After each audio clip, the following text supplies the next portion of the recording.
வணக்கம் மக்களே, எல்லோரும் எப்படி இருக்கீங்க? நல்லா இருக்கிறீங்களா? இன்றைக்கி நம்ம சேனலில் என்ன பார்க்க போகிறோன்னா, சூப்பரான ஒரு கனவா தொக்கு தான் எப்படி செய்யுதுன்னு பார்க்க போகிறோம். அது நான் எப்படி செய்கிறேன்னு பார்க்கலாம் வாங்க. வீடியோக்குள்ளே போகிறதுக்கு முன்னாடி நம்ம ஜெயந்தி சதீஷ் சேனலை ஃபஸ்ட் டைம் பார்க்குறவங்களாம் சப்ஸ்கிரைப் பண்ணிவிட்டு அந்த ஆல் பட்டனையும் கிளிக் பண்ணுங்கள். அப்படியே அந்த ஹைப்பையும் கிளிக் பண்ணுங்கள். இப்போ வாங்க வீடியோக்குள்ளே போகலாம். ஃபஸ்ட் நம்ம அடுப்பு பற்ற வச்சுட்டு இன்றைக்கி விறகு அடுப்பு தான் செய்ய போகிறோம். அடுப்பு பற்ற வச்சுட்டு வானல் காஞ்சதும் தொக்குக்கு தேவையான அளவு எண்ணெய் ஊற்றிக்கலாம். எண்ணெய் கொஞ்சம் காஞ்சதுக்கப்புறம் நம்ம வந்து கொஞ்சமாக தாளிப்புக்கு சோம்பு சேர்க்குறேன். நான் சோம்பும் சேர்த்துட்டு பொரிஞ்சதுக்கப்புறம் ஒரு 3 பெரிய வெங்காயம், நல்லா கொஞ்சம் ஒரு மீடியம் சைஸுக்கு கொஞ்சம் கூட பெருசு, நான் நல்லா பொடிசாக கட் பண்ணி வச்சுருக்கேன். அதையுமே நான் இதை சேர்த்துக்கிறேன். இது கூடவே ஒரு 4 பச்சை மிளகாய் கீனி வச்சுருக்கேன். அதையுமே சேர்த்துட்டு கொஞ்சம் லைட்டாக பொன்னிறமாக வதக்கிக்கலாம். கண்ணாடி பதம் வர அளவுக்கு வதக்கி எடுத்துக்கலாம். கண்ணாடி பதம் வர அளவுக்கு வதக்கிட்டு இப்போ நம்ம இது கூட வாசனைக்கு 2 கொத்து கருவேப்பிலை சேர்த்துக்கலாம். கருவேப்பிலை சேர்த்துட்டு அதையுமே கொஞ்சம் நல்லா சேர்த்து வெங்காயம் இன்னும் கொஞ்சம் கூட வதக்கிக்கலாம். வெங்காயம் வதக்கிட்டு நான் ஒரு மீடியம் சைஸ் தக்காளி, ஒரு 3 தக்காளி எடுத்திருக்கேன். அதையுமே குட்டி குட்டியாக நறுக்கி வச்சுருக்கேன். அதையுமே நறுக்கி இது கூட சேர்த்துட்டு நல்லா ஒரு தொக்கு பதம் வர அளவுக்கு நல்லா வதக்கி எடுத்துக்கலாம். வெங்காயமும் தக்காளியும் கொஞ்சம் அதிகமாக சேர்க்கும்போது நம்மளுக்கு கொஞ்சம் தொக்கு அதிகமாக கிடைக்கும். இப்போ பார்த்திங்கன்னா கனவா மீன் பார்க்குறதுக்கு தான் நிறைய இருக்கிற மாதிரி இருக்கும். ஆனால் அதில் வெந்து வந்ததுன்னா கொஞ்சமாக தான் இருக்கும். அதனால் நான் கொஞ்சம் வெங்காயம் தக்காளி கூடுதலாகவே சேர்த்துக்கிறேன். பார்த்திங்கன்னா இது கூட நான் கொஞ்சமாக ஒரு கவுச்சி ஸ்மெல் அடிக்கும் இல்லைங்களா, அதனால் நான் கொஞ்சமாக மஞ்சள் பொடி சேர்த்துக்கிறேன். மஞ்சள் பொடியும் சேர்த்துட்டு பச்சை வாசனை போகிற அளவுக்கு நல்லா வதக்கி விட்டுக்கலாம். வதக்கி விட்டுட்டு இது கூட வந்து கொஞ்சமாக இடித்து வச்ச பூண்டும் இஞ்சியும் சேர்த்துக்கிறேன்.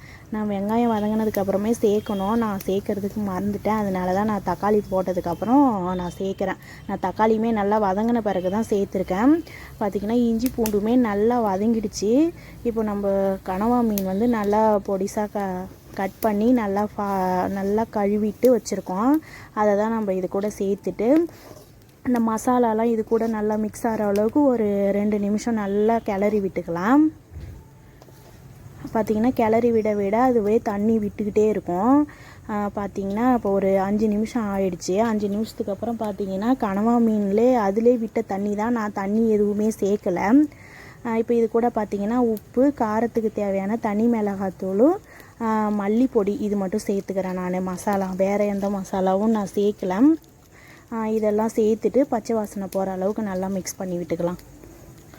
நம்ம மிளகாய் பொடிலாம் சேர்த்துருக்கோம் இல்லைங்களா, அதனால் அந்த பச்சை வாசனை போகிற அளவுக்கு மிக்ஸ் பண்ணி விட்டுட்டு நான் இன்னமும் கொஞ்சம் தண்ணி வந்து நான் சேர்த்துக்கிறேன். இதில் இருக்கிற தண்ணியுமே பத்தாது. ஏன்னா கொஞ்சம் கனவா மீன் வந்து கொஞ்சம் பெரிய சைஸ் மீன், அது இதில் இருக்கிற தண்ணி அளவு பத்தாது. ஏன்னா அது கொஞ்சம் வேகிறதுக்கு கொஞ்சம் நேரம் ஆகும். சைஸுக்கு தகுந்த மாதிரி கொஞ்சம் ரப்பர் மாதிரி இருக்கும். அதனால் நான் கொஞ்சம் கூட தண்ணியும் சேர்த்துக்கிறேன்.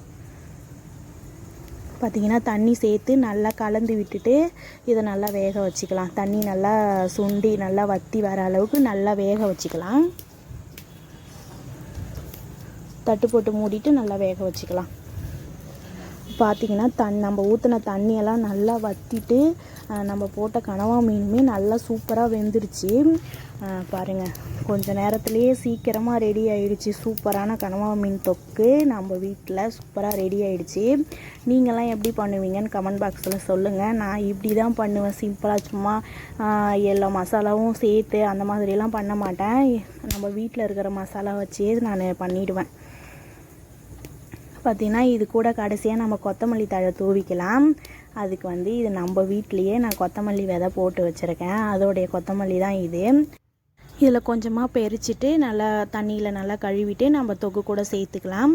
கடைசியாக தொக்கு கூட சேர்த்து கிளறி விட்டு சூப்பரான கனவா தொக்கு ரெடி ஆகிடும். உங்களுக்கு இந்த வீடியோ பிடிச்சிருந்தா மறக்காமல் லைக் பண்ணுங்கள், ஷேர் பண்ணுங்கள், நம்மளுடைய சேனலை சப்ஸ்கிரைப் பண்ணுங்கள். நம்ம அடுத்த வீடியோவில் பார்க்கலாம். பாய்.